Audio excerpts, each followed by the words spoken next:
Sa mapagpalang araw mga kaibigan at mga kapatid kay Kristo, narito po muli ang inyong maliit na lingkod upang magsahimpapawid ng mga salita ng Diyos sa pamamaraang madali po nating maintindihan. Atin po napag-aralan ng mga nakaraan kung paano po nagkaroon ng banal na kasulatan at kung paano pong nagkaroon ng iisang Diyos na mayroon pong tatlong persona. Natin pong napag-aralan mula ang unang persona ay ang Ama at ang Anak at ang Banal na Espiritu na sila po ay nagkakaisa sa gawain at layunin. Ang pag-ibig ng Diyos Ama at ang pagpapatawad ng ating Panginoong Hesukristo at ang pag-aaliw ng banal na Espiritu na siyang nag-guide sa atin upang ating lubos na maunawaan ang kabutihan ng Diyos para sa atin. Siya po ang ating banal na mag-aaliw. Ngayon po naman ay ating pag-aaralan ang ika-6 na doktrina ng Seventh-day Adventist Church, ang paglalang, na kung saan ang kahalagahan po nito ay ating pong inuulit sapagkat dito po na ipapakita kung gaano kahalaga ang bawat araw at ang kahalagahan ng ikapitong araw na siyang nakalimutan ng mga tao. Bago po tayo magpatuloy, tayo po muna ay mananalangin. Dakila at makapangyarihan nating Diyos na sa kataasan po kayo ng mga langit, sambahin ang pangalan mo kung paano sa kalangitan ay gayon din naman sa lupang ito. Sa araw po ito, O Diyos, ay akin pong itinatagubilin sa iyo ang pagsasahimpapawid ng mga salitang ito upang kanila nawang maunawaan ang lahat ng mga bagay at kung magkaganon pa noon, tulungan mo po silang kanilang masampalatayanan upang mabago ang kanilang pananampalataya at pananaw sa buhay na kanilang hanapin ang katotohanan at sundin ang kautusan upang sila, Panginoon, ay magkaroon ng kaligtasan. Patawarin po ang aming mga pagkukulang at pagkakasalang nagawa. Ang iyong banal na Espiritu nawa siyang manguna sa aming pag-aaral na ito, mabuksan aming mga isipan upang aming maunawaan ang lahat ng mga bagay. Ang lahat nito ay aming nihiling sa banal na pangalan ng aming tagapagligtas na si Jesus. Amen. Nakikita po natin mga kaibigan at mga kapatid kay Kristo, sa tamang pananalangin pa lamang po ay makikita po natin ang tunay na kadiyusan ng tatlong persona. Una po natin binabanggit ay ang ating Amang nasa langit. At pagkatapos ating hihilingin na ang banal na Espiritu ang siyang magbigay sa atin ng kaunawaan sa lahat ng mga bagay na ating pinag-aaralan. At nagtatapos po tayo sa pananalangin sa pangalan ng kanyang anak na walang iba kundi ang ating Panginoong Hesukristo. Malinaw po, napakalinaw pa sa sikat ng araw na ang tatlong ito na may titulo ng kadiyusan ay mayroon pong tatlong persona na nagkakaisa na dapat nating binabanggit araw-araw sa pagtiklop ng ating mga tuhod o sa anuman nating kalagayan upang tawagan natin ating Panginoong Diyos. Ang tatlong ito ang dapat nating sasabihin upang matanggap natin ang kanyang biyaya. Diyan pa lang mga kapatid, tapos na ang aral.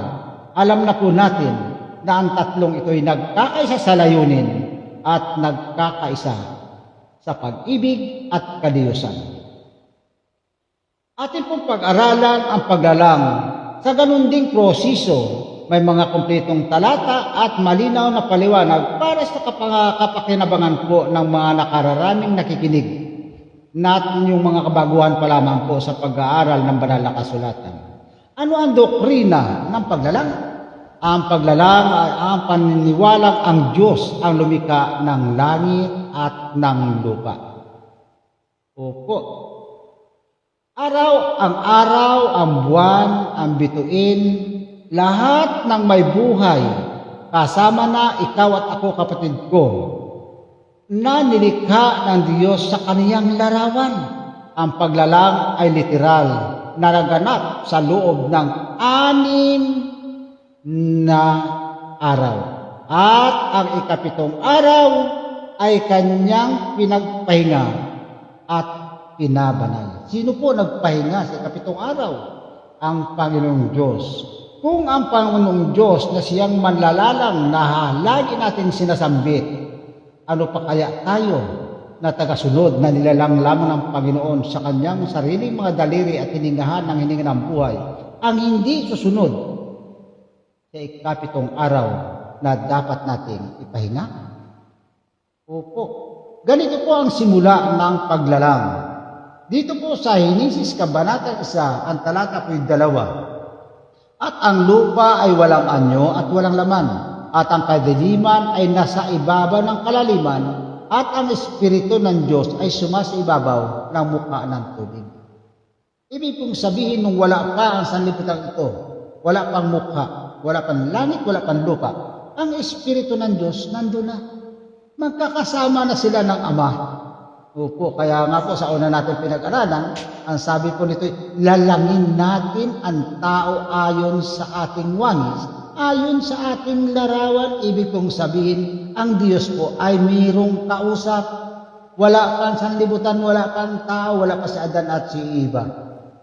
Lalangin natin ang tao ayon sa ating larawan, ayon sa ating wangis. Opo. Kawangis tayo ng Diyos sa magitan ng kanyang likas, mapagmahal, mapagpatawad, mapagpakumbaba. At nakita natin ang ating Panginoon Jesucristo sa langit ngayon at siyang bababa, dala din niya ang larawan ng tao sapagkat siya po ay nagkatawang tao. Ayan po, patuloy po tayo sa ating pag-aaral. Ito pong ating pag-aaral ay kahapyaw lamang po sapagkat hindi po pwedeng mahaba po ang ating oras. Pero lahat po yan baitang-baitang ay ating pong pag-aaralan, lalo na po kung kayo ay humihiling na ito ang dapat natin pag-aralan. Opo. Bago nagkaroon ng kaayusan, ang lupa ay walang anyo, ngunit ang Espiritu ng Diyos ay kumikilos. Ipinapakita nito na ang paglalang ay gawa ng buong kadiyusan. Ayan, gaya natin na pag-aralan, na ang kadiyusan po ay isang titulo na mayroon pong 3 persona.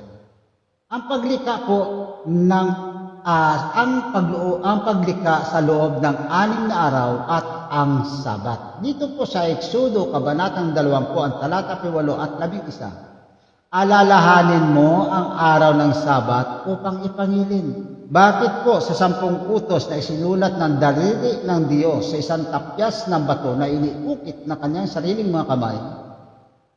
Ang sabi po'y alalahanin ano ang nangyari sapagkat hindi alam po ito itinakwil ng mga tao, kundi ito'y kinalimutan ng lubusan.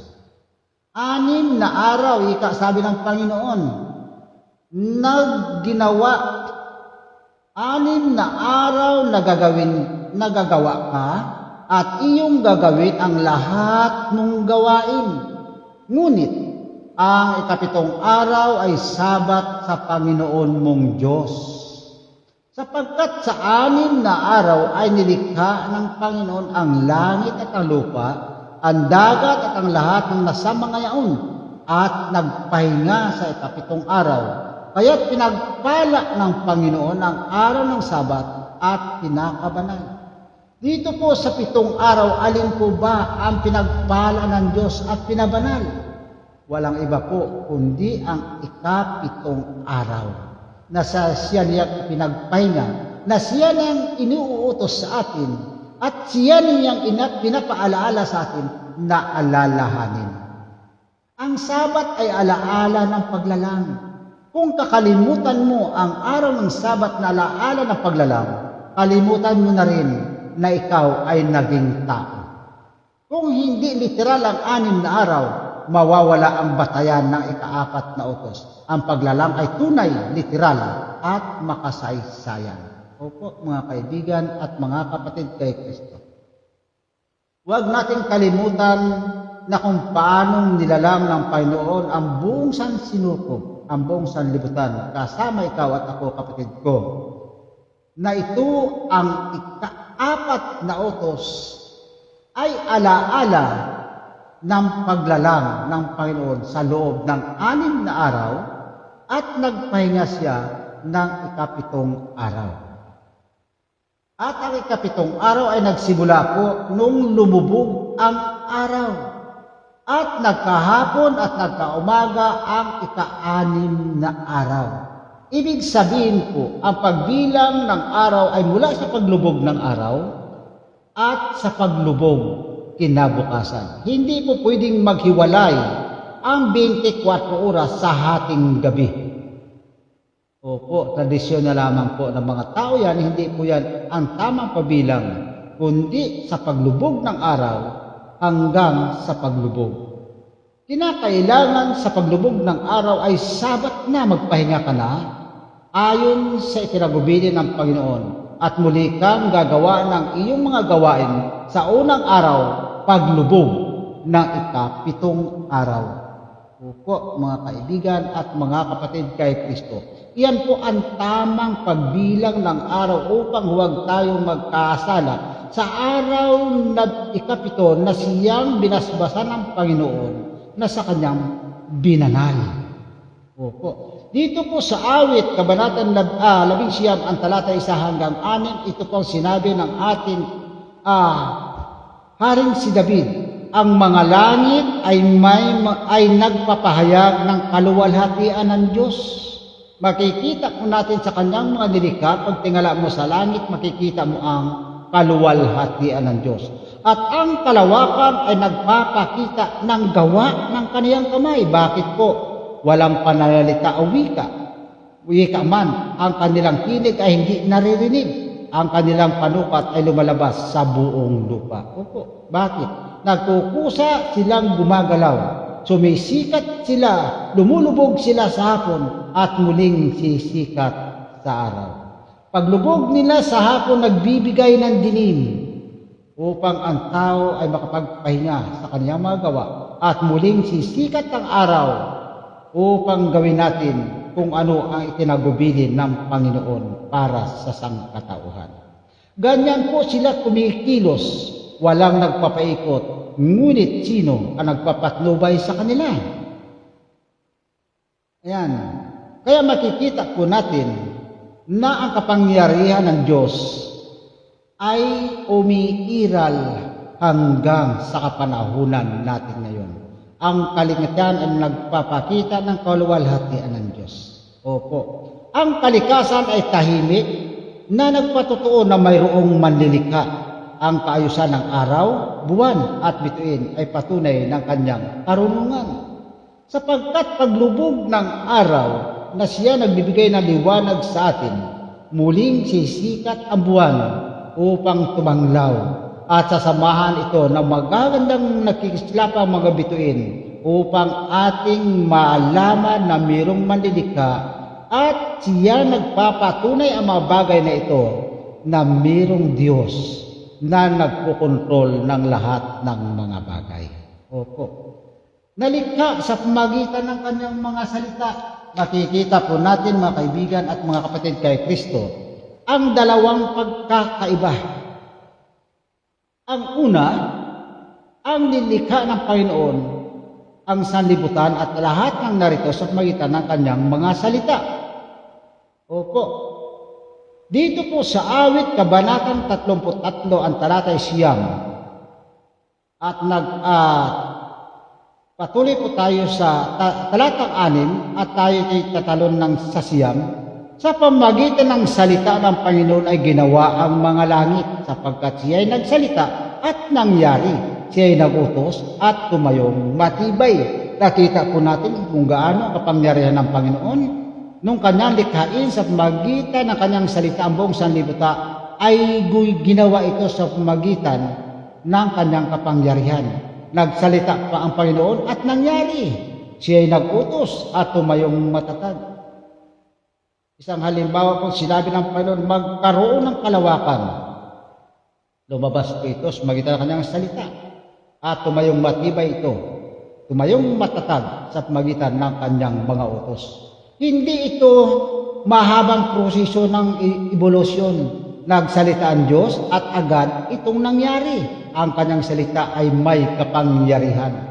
Sa isang bumpas ng kanyang kamay, sa isang tinig na lumabas sa kanyang mga labi, lumabas ang lahat ng mga bagay na ibig ng Panginoong lumabas na kanyang dapat ay likhain.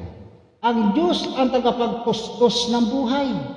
Opo, dito po sa awit 104, ang buod po ng kabanata, ipinapakita ng kabanata ito na ang Diyos ay naglalagay ng tubig sa mga bundok, nagpapasibol ng damo at pananim, nagbigay ng pagkain sa tao at hayop, nagbigay ng hininga ng buhay. Opo, doon po sa ating binasa sa awit kabanatang 33 siyam at patuloy doon sa 6 patuloy sa siyam, ang lahat ng mga bagay ay lumabas sa pamagitan ng kanyang pananalita at sa pamagitan ng kanyang utos. Kasama na po ang sanlibutan at ang lahat ng narito sa sanlibutan. At ang lahat ng mga bagay, ang Diyos ang nagtutustos ng buhay, maging sa halaman, maging sa mapunong kahoy, sa lahat ng mga nilalang sa ibon at sa iba pang mga hayop na nilalang ng Diyos. Siya ang nagtutustos at nagpapasibol ng mga pananim bilang kanilang mga pagkain. Opo, dito po sa awit, kabanatang 104 ay isang awit ng papuri sa Diyos bilang may lalang at tagapagtustos. Dapat po nating papurihan ang ating Panginoong Diyos sapagkat nangalitaw ang lahat ng mga bagay sa pamamagitan ng kanyang salita at sa pamamagitan ng kanyang utos. Yan po ang una. Ang ikalawa, na nakakaiba sa lahat, mula sa kanyang nilalang na kanyang sinalita na kanyang iniutos, kinuha ang tao upang hubugin ng sariling daliri ng Diyos at upang ito ay kanyang hingahan ng hininga ng buhay. Opo. Ibang-iba po ang tao na napakahalaga sa Diyos sapagkat ito'y kanyang inibig. Ang lahat ng nilikha sa loob ng sanlibutan ito ay sa pamamagitan ng kanyang salita at kanyang utos. Subalit ang tao ay hinubog ng sariling daliri ng Diyos at nang mahubog ito'y naging kaluluwang patay at kanyang hiningahan ng kanyang sariling hininga ng buhay at ang tao'y tinawag na kaluluwang may buhay. Opo mga kaibigan at mga kapatid kay Kristo, makikita po natin na ang tao ay isang kaluluwang patay pag walang hininga ng buhay. Hindi po kagaya ng iba na sinasabing gumagala ang kaluluwa. Hindi po pagkapatay na tayo po ay babalik sa pagiging alabok. At mula nga po sa alabok na hinubog ng Panginoon, tayo naging kaluluwang patay at nagkaroon ng buhay ng hiningahan niya, ng kanyang hininga ng buhay. Opo, yan po ang pangalawang napakahalagang bagay na ginawa ng Panginoon. Ano po ang ikalawa, ang ikatatlo? Mula sa nilikha din ng Panginoon, mula sa kanyang sinabi at sa kanyang mga utos, ang 10 utos ay inukit din ng sariling daliri ng Diyos at ito'y iniukit sa isang bagay na hindi halos matitinag, sa isang bato. Iniukit ng Panginoon upang ito'y hindi ma-erase, hindi mabura ng sino man. Upang ito ay huwag makalimutan at huwag mawala sa ating mga isipan. Ganyan kahalaga ginawa ng Panginoon Diyos ang sanlibutan sa pamagitan ng kanyang salita at kanyang utos. Ang tao ay hinubog mula sa kanyang nilalang ng kanyang sariling mga daliri upang magkaroon ng tao na kanyang kawamis, na kanyang kalarawan. Opo, sapagkat ang kadiyusan ay nag-usap, lalangin natin ang tao ayon sa ating larawan, ayon sa ating wanis. Opo. Palarawan po tayo ng Diyos sa likas. At maging ang ating Panginoong Jesucristo, ang larawan ito ay dala niya sa kalangitan at sa kanyang pagbabalik. Ang larawan din ito ang ating makikita bilang tao. At ang likas ng Diyos ay taglay niya at ipagkakalob din sa atin na mayroong pag-ibig, mapagpakumbaba at sagana sa pagpapatawad. Iyan po mga kaibigan at mga kapatid, ang kinakailangan lamang po ay ating sampalatayanan ang mga bagay na ito, na ang Diyos ay hindi lamang lumikha, siya rin ang nagpapanatili ng lahat ng mga bagay, maging sa iyo at sa akin, kapatid ko. Dito po sa Hebreo, Kabanata 1, Talatay 3, sa pamagitan ng pananampalataya ay nauunawa natin na ang sanlibutan ay nilalang sa pamagitan ng salita ng Diyos. Ano pat ang nakikita ay hindi ginawa sa mga bagay na nakikita. Opo, hindi po ito ginawa ng karpentero, kundi sa pamagitan po ng salita ng Diyos, ang wala. Ang walang nakikita ay bigla po natin nakikita dahil sa kanyang kapangyarihan at siya ang nagpapanatili ng lahat ng mga bagay. Ang paglalang ay tinatanggap sa pamagitan ng pananampalataya. Hindi lahat ay maunawaan ng siyensya, ngunit malinaw ang patutuo ng banal na kasulatan ng Biblia. Kaya nga po mga kaibigan at mga kapatid kay Kristo, nagsimula po tayo sa Biblia na ito ay inyong sampalataya ng aklat ng Panginoon. Banal na kasulatan ng nilalaman ito ay salita ng Diyos. Opo mga kaibigan at mga kapatid kay Kristo, ganun po nilalang ang sanlibutan. Ang lahat ng bagay na naririto, ang tao at ang utos ng Diyos. Dito po ay atin gusto kong itanim sa ating mga isipan na ang gawa ng Diyos sa loob ng 6 na literal na araw ay pinagtibay ng ika-4 na utos na siya pong Sabat. Bakit po? Ginawa sa pamagitan ng kanyang salita at patuloy na pinanatili ng kanyang kapangyarihan. Tinanggap sa pamagitan ng pananampalataya. Opo, kinakailangan po sa palatayaan natin na ang ika-4 na utos ay siyang tanda ng Diyos ng kanyang paglalang. 6 na araw na ginawa ng Diyos ang langit at ang lupa at nagpahinga siya ng ika-7 araw na siyang pinagpala at pinabanal. Opo, kaya nga po ang paglubog ng araw ay siya pong bilang ng ika-7 araw na siya ipinagpahinga ng ating Panginoon Diyos. At ano po kinakailangan natin dito na i-apply sa ating mga sarili? Igalang at sambahin ng Diyos bilang malilika. Ipagdiwang ang Sabat bilang alaala ng paglalang. Alagaan ang kalikasan bilang patiwala ng Diyos. Magtiwala sa kapangyarihan ng kanyang salita sa ating buhay. Mga kaibigan at mga kapatid kay Kristo, gusto kong itanim sa inyong isipan na ang Panginoon ay makapangyarihan at siya nagpapanatili sa lahat ng bagay hanggang sa mga oras na ito. At ang palatandaan ng kanyang paglalang ay ang ika-4 na utos. 6 na araw na ginawa niya ang langit at ang lupa at nagpahinga siya ng ika-7 araw na sa kanyang pinagpala, binasbasan at binanal. Kaya't alalahanin mo ang araw na Sabat upang ipangilin na kung paano ang Panginoon ay nagpahinga din sa ika-7 araw. Biyaya at pagpapala nawa ang sumaating lahat sa araw na ito, mga kaibigan at mga kapatid kay Kristo. Ang tanging hilingin ko lamang, kung nagustuhan niyo ang video ito, pakishare naman sa iba. Kahit hindi niyo na po ako i-like, ang mahalaga ay makarating ito sa iba at kayo'y makabahagi sa pagpapalaganap ng salita ng Diyos, sapagkat ito ang kanyang itinagubilin bago umakyat ang ating Panginoong Kristo sa langit. Ang sabi niya ay ipangaral ay manghilyong ito sa buong sanlibutan. Ang sumampalataya at mabautismuhan ay maliligtas. At kung maipangaral na lahat ng babagay nito ay darating ang wakas. At matatamasa na natin ang buhay na walang hanggan na inihanda ng Panginoon sa iyo at sa akin, mga kaibigan at mga kapatid kay Kristo. Pagpalain nawa tayo sa araw na ito, ito ang aking dalangin sa banal na pangalan ng ating tagapagligtas na si Jesus. Amen.